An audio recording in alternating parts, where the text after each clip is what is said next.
Hey Girl Scouts! Today we are going to learn how to build a campfire. But before we get started, we need to talk about fire safety. Here in California, we have an actual fire season. That's how often we're lighting on fire these days. And as our climate gets hotter and drier, these fires get more and more destructive. Most of these fires are caused by us. They're caused by humans, so it's extra important that when we build our campfire, we make sure it stays contained. Now before you start, you need to check for two alerts. There's the Spare the Air alert, which measures air pollution, and you need to check your local fire alerts. They'll tell you if it's too hot or dry or windy. Now if you have either of these two alerts, you cannot build a fire for that day. Before lighting your fire, you want to make sure you're ready to extinguish any spark that falls outside of your fire pit. So you want to have a bucket of water ready to go. You also want to have a shovel because if you see an ember that's fallen outside the pit, you can shovel dirt on top of it and that will put it out as well. Make sure you only start a fire in designated areas and if possible, use a pre-existing fire pit. If you need to build one from scratch, make sure you clear a 10-foot circle around your fire pit from anything that could catch on fire, including grass. Also make sure there are no tree branches that overhang the area. Then dig out your pit, and if possible, go down 6 inches all the way to 1 foot. Then circle the pit with rocks to help keep the fire contained. When you build your fire, you're going to use 3 different kinds of wood: tinder, kindling, and fuel wood. And we'll start with the smallest, that is the tinder. Now tinder doesn't even necessarily need to be wood, it can just be anything that will light on fire quickly. So you could use small twigs, you could use grass and leaves. I like to use dryer lint because it's really lightweight. If you have spare Doritos, those will light on fire. Cedar bark, birch bark, anything that's going to light up really easily. The tinder is what gets the fire going in the first place. Now, the small flame your tinder gives you cannot transfer directly to the big logs. You need a middleman, and that's what your kindling is. So kindling are these skinny sticks here, and they can range in size from the width of a pencil to the width of your thumb. And their entire job is to take that small flame from the tinder and grow it just so it's big enough to catch onto your fuel wood. So your fuel wood is the logs, and these will make up the bulk of your fire. So once you really get the fire going, this is all you will have to add to keep it going. Now, if you're not buying your firewood, you want to be very careful about what you burn. As an example, this here is laurel, and if I was to burn this laurel and then breathe in the smoke, that's really bad for my lungs. It's toxic. There are other plants that are like that: poison sumac, poison oak, stinging nettle. Generally, if there's poison in the name of the plant, don't burn it.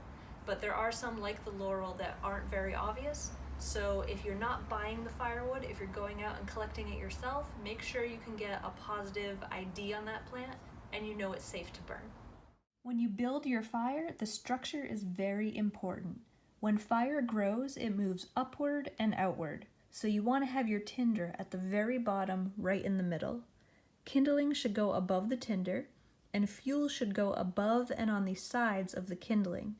Just like us, fire needs oxygen to survive. So make sure to leave plenty of breathing room between your pieces of wood. My favorite fire building method is the teepee and log cabin. It's super easy to build and it gives our fire plenty of airflow. The inner structure is made up of a bundle of tinder that's surrounded by kindling placed in a triangular teepee shape. You then use your fuel wood to build a log cabin around the teepee. There are lots of different ways to light a fire, but the 3 main ones you'll see are matches, lighters, and strike sticks, which are basically modern-day flints. Each method has pros and cons. Matches are very easy to use, but you can only carry a limited capacity. Normal matches also don't work once they get wet, although you can now purchase a more expensive waterproof version. A lighter will typically last longer than a book of matches, but it will eventually run out of fuel. A lighter can hold the flame for a long period of time, which makes it a good choice for someone who's just learning how to start a fire. Just like with matches, most lighters won't work if they get wet, but you can pay more for a waterproof version. Strike sticks or flints are the trickiest method because instead of producing a flame, they only make a spark, and that can make lighting your tinder really difficult. However, they can last for decades, and even if you drop it into water, it'll work fine without any problems.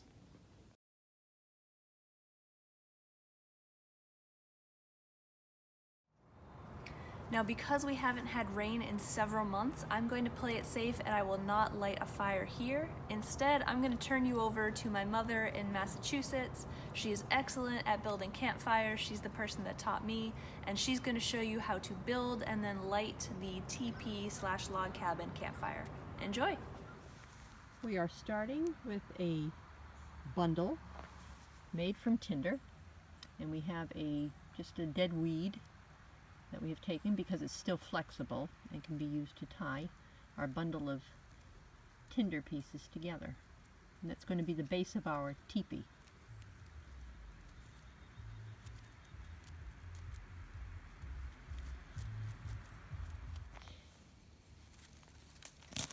So we're going to build the teepee starting with our kindling.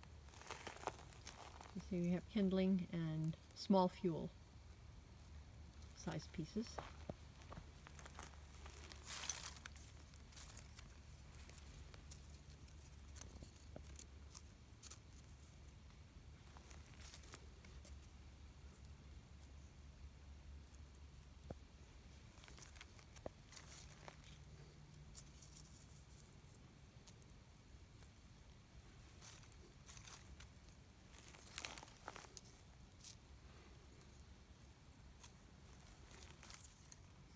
And we're going to leave on one side a small hole just so we can get in there and light it. Now we're going to start the log cabin around the teepee with bigger fuel.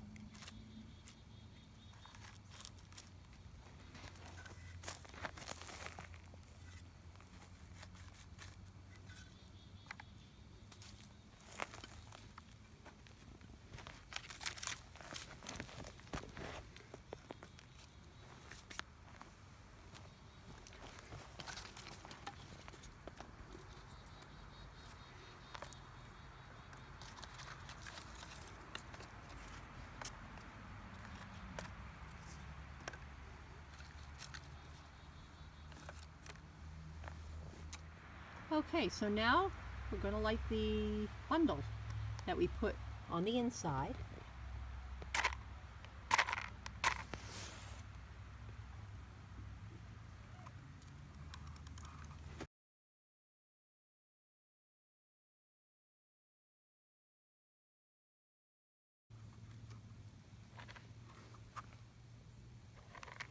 Okay, so our little tinders are going to light up there, and they're going to catch the smaller fuel, and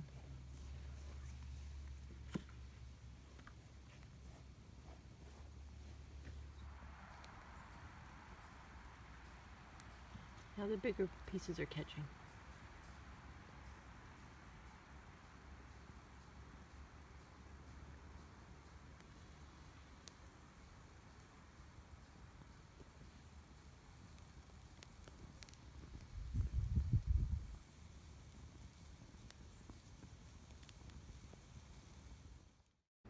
When you're done with your fire, use your bucket of water to completely saturate the fire pit. Be sure to turn over any remaining logs and check for flames or embers. If you're in a fire-prone area, you can also shovel dirt on top of the wet wood as an extra precaution. And that's it. Now you know how to safely build a campfire. Remember, always have an adult present when you start a fire, and if you have any questions, ask your scout leader. Stay safe, and thanks for watching.